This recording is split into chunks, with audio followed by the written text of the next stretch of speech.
Some events leave behind memories that are never sealed in police files, nor buried in graves. They stay alive inside the people who wanted to hear, but never got the chance. April 4, 1991. Clinton, Missouri, USA. 11:15 p.m.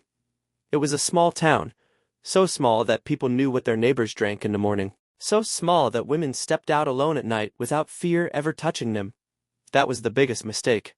Angela Hammond, 20 years old, brown eyes, brown hair, a small scar on her lip from childhood.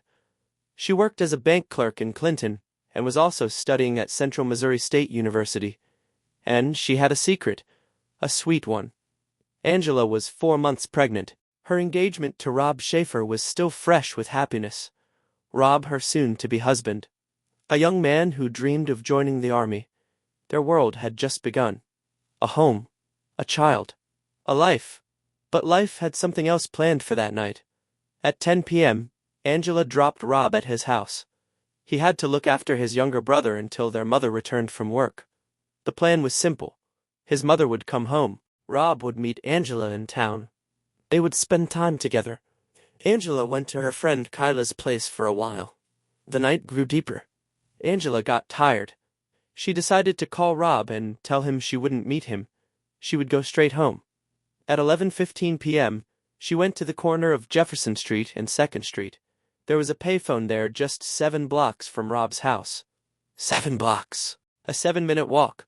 She inserted a coin and dialed the number. Rob answered. The conversation began normally. "Rob, I'm tired. I'll just go home," Rob said. "Okay, I'll come meet you." And then something changed in Angela's voice. A pause. A hesitation. "Rob, there's a truck here. It's been circling the block for a while." Rob asked, "What kind of truck?" "Green. Old. A Ford pickup. There's a large fish painted on the back like it's jumping out of the water." Rob listened. Something tightened inside him.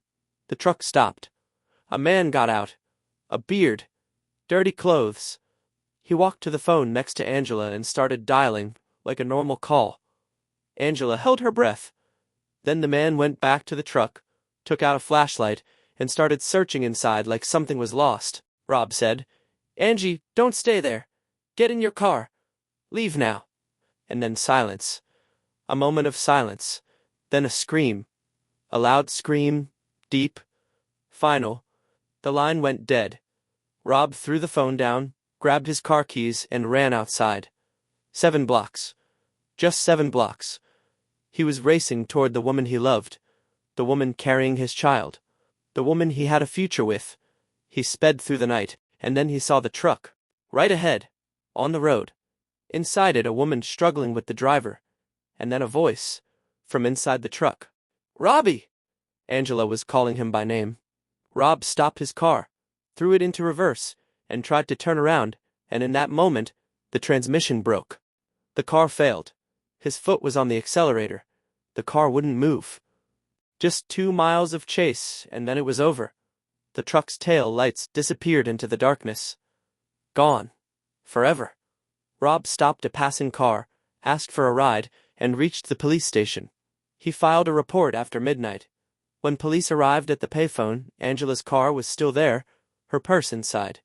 She had only gone to make a call, inserted a coin, spoke, screamed, and was gone. Police investigated over 1,600 trucks across Missouri. No leads. Not one. Suspicion first fell on Rob. No witnesses. Pressure from police. But a polygraph cleared him. A week later, 2 witnesses came forward. They had seen the truck and the man that night. Rob was cleared. But the question was never cleared. 30 years later, a new theory emerged. Clinton police revealed a secret. A confidential informant who had helped in a major narcotics operation received a cut-and-paste letter.